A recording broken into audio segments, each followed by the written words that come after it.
Assalamualaikum warahmatullahi wabarakatuh. Selamat pagi, salam sejahtera untuk kita semua. Selamat datang Bapak Ibu, kami ucapkan di Rumah Sakit Umum Daerah Merah Putih Kabupaten Magelang. Perkenankan, kami dari PKRS Promosi Kesehatan Rumah Sakit, saya Ica bersama tim ingin memberikan sedikit informasi kepada Bapak Ibu semuanya terkait dengan pada pekan ini, pekan pertama di bulan Agustus setiap tahunnya, atau tanggal 1 hingga tanggal 7 itu kita memperingati Pekan ASI sedunia. Bapak Ibu tahu ASI? Opo tidak ada yang tahu ASI. Kayak siso yo aku yo lah. Air susu ibu. Mungkin Bapak Ibu semuanya dulu waktu kecil juga minum ya. Cuman lupa. Ya. Nah, kenapa kita memperingati Pekan ASI sedunia? Itu sebagai salah satu penanda untuk mengingatkan kembali pentingnya ASI untuk anak ya, bukan untuk orang dewasa, untuk anak. Nah, kenapa penting ya? Karena di dalam ASI itu mengandung banyak gizi yang tentunya menjadi penting untuk diberikan untuk anak ya. Kenapa penting? Karena mengandung berbagai gizi yang di dalamnya juga mengandung imun atau kekebalan tubuh untuk pertumbuhan bayi dan untuk menjaga dari sakit. Nah, selain ASI bermanfaat untuk bayi, juga tentu bermanfaat untuk ibu dan juga untuk keluarga ya, untuk masa depan juga. Nah, akan lebih jelasnya lagi tentang ASI ini akan disampaikan oleh narasumber kita. Beliau adalah salah satu dokter spesialis anak di RSUD Merah Putih Kabupaten Magelang. Saat ini di RSUD Merah Putih sudah terdapat 3 spesialis dokter spesialis anak ya. Ada Dokter Resa, Dokter Arta, dan ada Dokter Juliani. Oke, untuk saat ini narasumber kita adalah Dokter Resa Gratia, spesialis anak. Beliau akan memaparkan tentang ASI, manfaatnya, dan ilmu-ilmu dasar ya mengenai ASI. Jadi pada kesempatan ini silahkan Bapak Ibu dapat menggali informasi. Nanti jika ada yang ingin ditanyakan boleh bertanya, silahkan langsung pada Dokter Resa. Dan untuk yang beruntung ada bingkisan dari Rumah Sakit Merah Putih.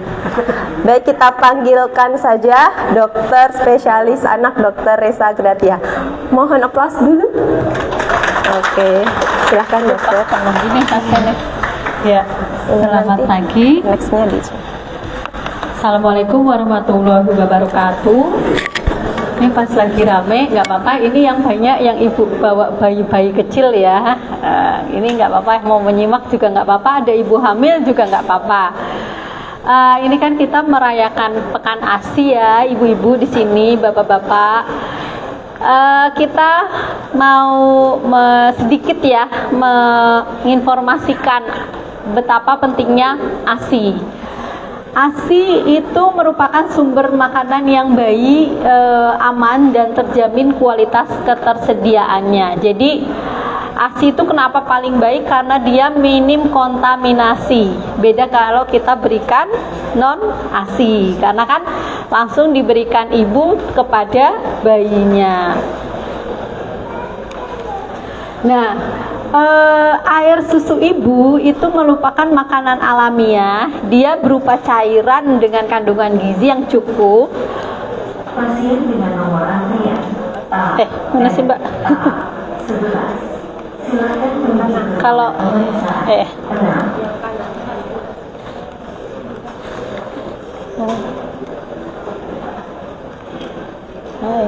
Kalau pointernya di mana? Ini ya? Oh iya. Nah, jadi ASI itu merupakan makanan alamiahnya bayi. Dia bentuknya itu cairan. Cairannya tapi apa? Sudah mengandung gizi yang cukup dan memenuhi kebutuhan bayi, sehingga bayinya bisa bertumbuh dan berkembang dengan baik. Kemudian ASI eksklusif itu adalah air susu ibu yang diberikan kepada bayi sampai bayi berusia 6 bulan tanpa diberikan makanan dan minuman lain. Jadi ibu-ibu kalau punya bayi kurang dari 6 bulan, jangan diberikan air putih ya, jangan diberikan air tajin, Jangan diberikan juga nasi yang dikepel ya, tidak boleh. Jadi kadang-kadang ada nih di kampung kepercayaan anaknya masih lapar, bayinya masih lapar, nangis terus, akhirnya dikasih air tajin, kadang-kadang dikasih air gula, kadang-kadang dikasih, bahkan ada yang dikasih pisang. Pisangnya dipenyet-penyet, itu sama sekali tidak boleh dan itu bisa membahayakan bayinya. Nah, kenapa ini kok di sini harus digembar-gemborkan keuntungan harus nyusuin? Kenapa? Yang pertama tuh apa? Irit, Bu, ya. Jadi kalau ASI itu irit, nggak usah beli susu yang mahal-mahal.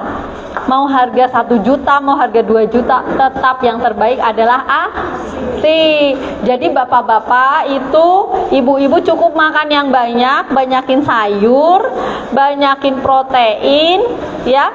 ASINya pasti baik, sama tidak boleh stres.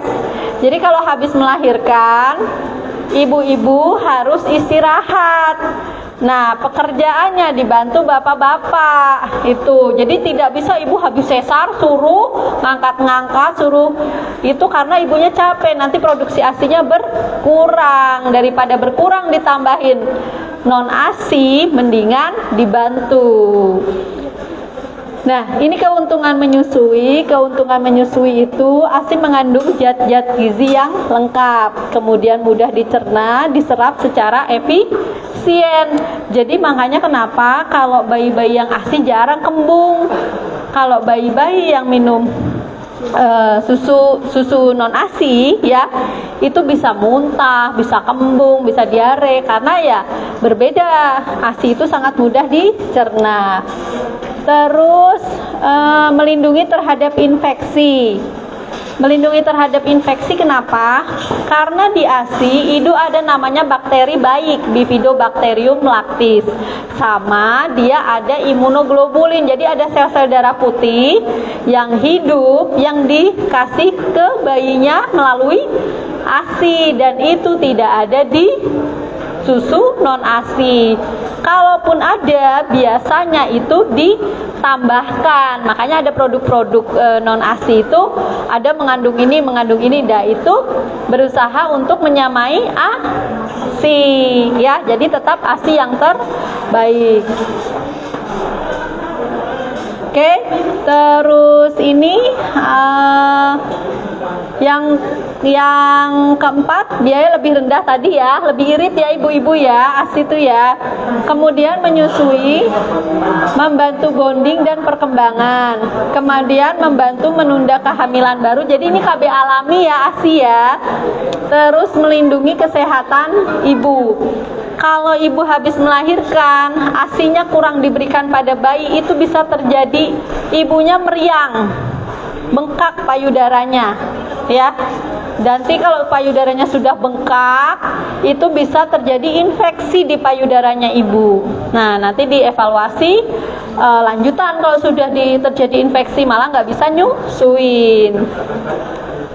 Nih ya, kandungan ASI itu kayak antibodi, banyak sel darah putihnya sebagai pencahar. Makanya kalau bayi ASI jarang sekali terjadi sembelit, malah BAB terus. Tapi itu nggak apa-apa karena ASI merupakan pencahar alami. Terus kemudian faktor pertumbuhan, dia kaya vitamin, karbohidrat, lemak, dan protein yang bisa diserap oleh tubuh bayi. Kemudian ini melindungi terhadap infeksi bakteri, melindungi dari infeksi, membersihkan mekonium, mengurangi kuning. Jadi kalau ada bayi yang kuning, obatnya yang terbaik itu apa? ASI. Kalau tidak ada kelainan bawaan di hatinya, itu ASI yang terbaik. Kemudian membantu usus matang, mencegah alergi dan intoleransi. Jadi kalau bayi-bayi yang diberikan ASI, resiko alerginya lebih rendah dibandingkan bayi-bayi yang diberikan non ASI. Terus kemudian mengurangi keparahan infeksi dan mencegah penyakit mata karena dia mengandung vitamin A tadi ya. Nah, rekomendasinya apa nih? Rekomendasinya inisiasi proses menyusui. Jadi kalau misalkan ibu-ibu lahiran di sini, jangan kaget kalau bayinya langsung ditempelin di dada ibunya, karena itu adalah proses untuk inisiasi menyusui dini supaya bayinya mencari puting ibunya. Jadi kalau ada bayi lahir ya tidak dipisahkan di ibunya. Kalau bayi itu sehat, itu akan didekapkan ke ibunya putingnya. Tetapi kalau bayinya sakit ya tidak didekapkan ke ibunya dulu. Kemudian susu bayi secara eksklusif sampai usia 6 bulan, bagus lagi sampai 2 tahun. Jadi selama 6 bulan itu tidak diberikan apa tadi, tajin, air putih, air gula, pisang, nggak boleh ya. Nah, kemudian berikan MPASI makanan itu mulai usia 6 bulan ya. Kemudian teruskan menyusui sampai umur 2 tahun atau lebih. Oke, nah ini ada penelitian ceritanya ya. Resiko terjadinya diare berdasarkan pemberian makan. Ini kita bisa lihat paling banyak adalah bayi yang tidak diberi ASI. Itu resiko diarenya lebih tinggi. Kalau diberikan hanya ASI, resiko diarenya sedikit. Tapi kalau misalkan dia diberikan ASI dan tambahan lain campuran, ya, itu ada peningkatan resiko terhadap diare. Jadi ini jangan salah. Kalau diberi ASI toh resiko diarenya lebih rendah. Terus ini radang paru. Kan banyak nih lagi sakit radang paru ya. Nah, ini kalau diberikan non ASI tuh sampai 3,9. Kalau diberikan ASI dia punya kekebalan jadi rendah sekali. Nah, ini penelitiannya. Jadi kalau bayi-bayi diberikan ASI, resikonya terjadi radang paru dan diare itu kecil. Tapi bukan berarti tidak terinfeksi ya. Tapi ketika terinfeksi, resiko untuk terjadi perburukan itu lebih kecil. Makanya di sini kan ada data kematian. Ternyata yang diberikan ASI itu sedikit sekali dibandingkan yang diberikan susu formula. Oke, nah ini manfaat ASI bagi siapa nih? Bagi bayinya dulu. Sumber gizi sempurna, meningkatkan daya tahan tubuh, kemudian membuat berat badan bayinya naik, dan meningkatkan kecerdasan dan meningkatkan kasih sayang, jalinan kasih sayang antara ibu dan bayi. Terus kemudian untuk ibunya apa nih manfaatnya? Meningkatkan kesehatan ibu, mengurangi perdarahan setelah lahir, KB alamiah, berat badan ibu kembali ke semula, dan irit. Jadi ibu yang menyusui itu juga sehat karena dia meningkatkan kontraksi supaya nggak perdarahan. Jadi kalau habis melahirkan itu dibutuhkan kontraksi rahim supaya tidak terjadi perdarahan di situ. Nah, kalau nyusuin itu lebih cepat perdarahannya berhenti dibandingkan yang tidak menyusui. Kemudian keluarga ya jelas menghemat ini penting ya di era sekarang yang semua serba mahal Bu. Daripada nanti kan uangnya daripada beli susu non ASI mendingan dibuat beli beras ya nggak?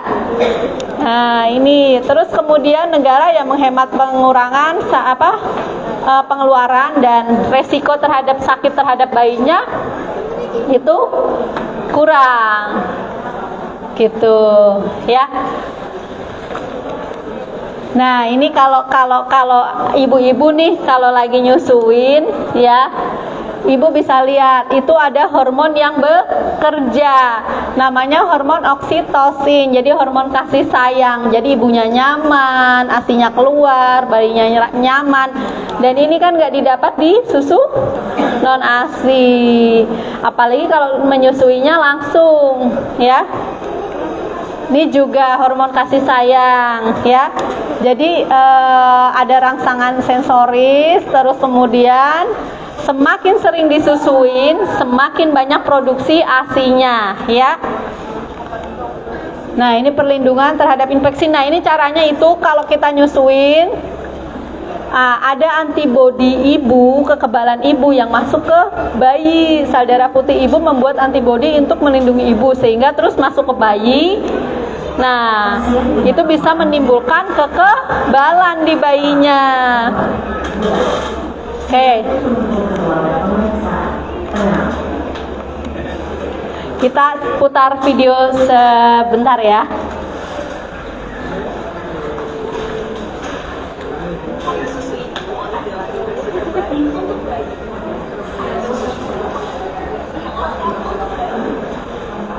Nah, jadi air susu ibu itu nutrisinya sudah lengkap untuk bayi. Jadi seberusaha mungkin ASINya baik ya, sehingga bayinya dapat tercukupi.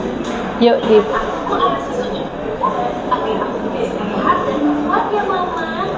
Nah, tuh bayinya aja minta air susu ibu ya. Jadi itu ya. Oke, sekian. Terima kasih. Gimana Bapak Ibu, sudah tercerahkan ya tentang ASI ini? Ternyata manfaatnya banyak sekali, tidak hanya untuk ibu aja, bayinya aja, tapi juga untuk ibu, untuk keluarga, membantu ayahnya juga ya, supaya nggak banyak beli susu non ASI gitu. Nah, mungkin di sini ada Bapak Ibu yang ingin bertanya, dipersilahkan. Untuk simbah-simbahnya juga mungkin ya, ada yang nganter nggak ini simbahnya? Nggak ada ya? Pengasuhnya? Oh, Bapak Ibu semuanya ya? Wah, luar biasa, menyempatkan waktu yang baik ya untuk anak-anaknya. Monggo, ada yang ingin bertanya, silahkan. Oh ya, boleh, dari sisi sebelah sini ya. Boleh disebutkan namanya Ibu dan dengan siapa? Nama dan dari mana? Perkenalan, saya namanya Bu Ani dari Mertoida. Saya mau menanyakan, kan istri itu bekerja, kan dia hanya 3 bulan. Nah, tadi kan bulan ASI kursi 6 bulan. Nah, itu selama 3 bulan kita nggak ya namanya nggak bisa, gimana itu? Yang kita bahas lagi. Ini ada pertanyaan yang sangat menarik, nggih. Tadi rekomendasinya adalah menyusui selama 6 bulan, Dok. Tapi kalau untuk ibu pekerja kan cuma 3 bulan. Nah, gimana nih caranya untuk memberikan supaya ASI eksklusif sampai 6 bulan, bahkan sampai 2 tahun? Dari Bu Ani di Mertoida. Ya, terima kasih Bu Ani, pertanyaan yang bagus. Jadi nanti kalau ada ibu-ibu bekerja itu tetap diberikan ASINya. Gimana? Nah, sekarang itu kan sudah canggih nih ya, ada kulkas freezer ya Bu ya. Jadi kalau ibu punya freezer sebaiknya pakai punya 2 pintu, si ASI itu bisa dibekukan. Kalau ibu punya freezer beneran nih kayak freezer orang dagang itu bisa dibekukan selama 3-6 bulan ya. Cuman hati-hati juga dilihat. Tapi kalau ibu cuma punya freezernya dua pintu itu bisa 1 bulan. Tapi ya tetap dilihat-lihat juga nanti kualitasnya. Nah, terus si ASI sendiri itu bisa disimpan di non freezer itu 1 kali 24 jam. Misalkan ibunya pumping dulu nih, diperah dulu sama malam ya. Terus ditaruh di kulkas, nanti bisa diberikan 1 kali 24 jam itu ke bayinya. Tetapi ketika sudah diturunkan dari kulkas itu tidak boleh dimasukkan lagi. Jadi sudah diturunkan, selesai, diberikan kepada bayinya. Nah, di ruangan sendiri itu tidak boleh lama-lama juga Ibu. Kalau teori sih menyebutkan 4 jam ya. Cuman saya sarankan karena kita ini panas udaranya ya. Kalau panas udaranya 2-3 jam tetap harus dilihat. Kalau sudah baunya nggak enak atau berubah warna dan sebagainya tidak usah diberikan ke bayi. Jadi itu yang harus kita ketahui. Jadi ASI sendiri sebenarnya bisa dibekukan. Nah, kalau kulkasnya bagus, freezernya bagus, malah bahkan bisa ditumpuk sampai berbulan-bulan. Seperti itu Bu. Jadi nanti berikannya ASI perah. Baik, seperti itu nggih Ibu nggih. Mungkin ada yang belum ada gambaran nih untuk ibu hamil. Nanti gimana nih setelah aku kerja, ASINya baiknya gimana? Ternyata bisa diperah nggih dan bisa disimpan dengan kalau hanya freezer saja itu bisa sampai 6 bulan, tergantung dari penjagaan freezernya sendiri. Dan mungkin Bapak Ibu bertanya, waduh aku nggak punya freezer ASI nih. Oh ternyata zaman sekarang ada loh sewaan ASI gitu. Jadi per bulan itu bisa sewa, harganya lebih murah timbang kalau harus beli freezer ASI khusus ASI ya. Itu. Nah, ada lagi pertanyaan satu lagi, monggo. Oh, dari Instagram Live dong. Ada pertanyaan. Sebentar.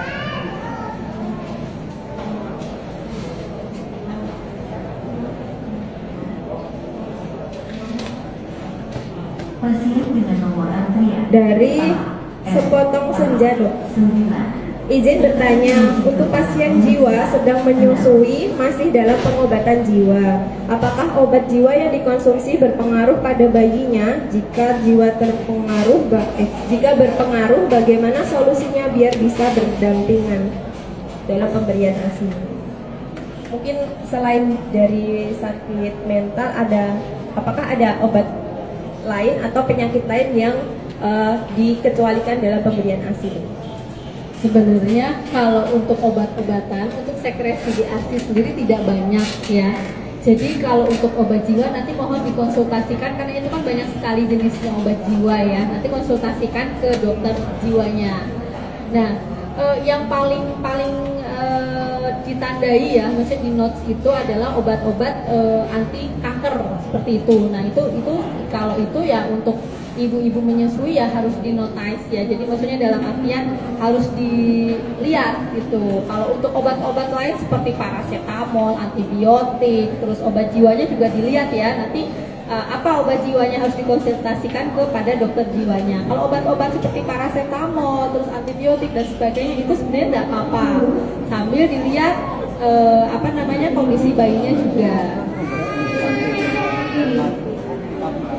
Baik, jadi untuk Bu Sui yang sedang sakit mungkin ya bisa diperhatikan juga kandungan dari obat-obatan yang dikonsumsi, bisa dikonsultasikan dengan dokter yang sedang merawat gitu. Ada lagi monggo dari sebelah sini untuk ini kayaknya bayi-bayi baru lahir nih. Apa ada pertanyaan? Monggo, bapak-bapaknya pripun sudah mendampingi ibunya dalam menyusui di malam hari? Bubuk atau melek nih bapak-bapak nih ikut bantu ya, alhamdulillah. Karena dukungan dari suami, dari keluarga itu juga penting ya untuk ibu baru lahir maupun ibu menyusui. Karena stres itu juga mengganggu produksi ASI. Monggo ada lagi pertanyaan? Sudah cukup? Oh ya, mungkin satu dok yang mungkin banyak beredar di masyarakat dok, kalau untuk awal-awal melahirkan itu kan ada ASI ya, ASI yang keluar dari puting ibu itu mungkin warnanya nggak putih ya. Kita mungkin taunya susu itu kan putih ya bapak ibu. Kalau coklat kan susu yang kita beli. Nah itu ada yang warnanya kuning-kuning tuh dok. Nah itu tuh sebenarnya susu basi atau gimana, harus dibuang atau tetap boleh dikonsumsi? Ya, jadi kalau awal-awal ibu-ibu jangan dibuang, ya itu justru adalah susu awal, itu namanya kolostrum ya. Jadi warnanya tuh agak kekuningan, dia kental sekali, kental, kekuningan, itu harus diberikan ke bayi. Jangan dibuang. Karena susu awal itu banyak mengandung zat-zat kekebalan buat bayinya. Jadi kalau dibuang, aduh sayang banget ya. Bayi itu kan lambungnya kecil ketika awal lahir. Nah, jadi sebenarnya yang dia butuhkan itu sedikit, makanya yang namanya kolostrum itu dihasilkannya nggak banyak, nggak mancur seperti air susu ASI biasanya setelah hari ketiga. Nah hari-hari awal itu biasanya sedikit-sedikit, tapi itu jangan dibuang, tetap diberikan seperti itu. Ya, terima kasih dokter atas masukannya lagi. Nah, untuk Bu Ani, ya, monggo silahkan boleh maju ke depan. Kita ada bingkisan sedikit untuk Bu Ani. Bener nih, nggak ada yang nanya lagi. Oh ya, boleh. Bentar ya Bu Ani ya. Dari mana? Dari Borobudur, Mbak. Dengan Ibu Yuli. Assalamualaikum warahmatullahi wabarakatuh. Saya mau tanya, ini karena kaitannya saya mendampingi cucu saya, ini 10 hari yang lalu lahir, dan 3 hari atau 4 hari itu dalam pampers itu ada bercak warna oranye. Itu bahaya tidak, dokter? Kira-kira itu hanya.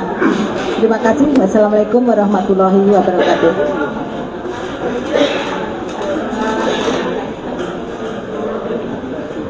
Monggo dokter, bayi laki-laki ya dokter, dalam 3 hari setelah lahir ada bercak keorenan di pampers. Ya, itu nggak apa-apa Bu. Ya, jadi itu adalah kotoran dari alat kelaminnya bayi. Itu dibersihkan aja pakai kapas sama air hangat. Sama yang kedua itu harus disusuin. Karena kalau dia kurang minum, si bercaknya itu akan timbul lagi.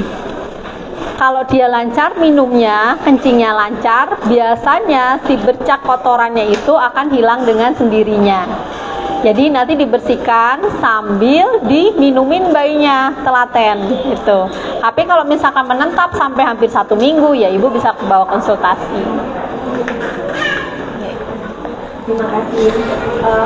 Monggo tadi untuk Ibu Ani nggih, dan Mbak ibunya bayinya aja, atau Ibu bisa maju ke depan? Monggo silahkan. Ada bingkisan kecil ya dari Merah Putih. Ini tidak diberikan untuk adik bayinya ya, karena harus tetap ASI eksklusif. Silahkan dokter. Oh ya. Waduh, coklat ya. Ini buat siapa Bu? Bu Ani dulu. Bu Ani, monggo Bu Ani. Ani yang itu. Oh Bu Ani yang ini, Bu Ani. Satu lagi. Ini Ibu. Terima kasih dokter. Iya, Ibu siapa nih? Bu Yuli. Oh Bu Yuli. Ya. Foto bersama dulu ya. Ya, monggo mau. Aduh, bocilnya nih.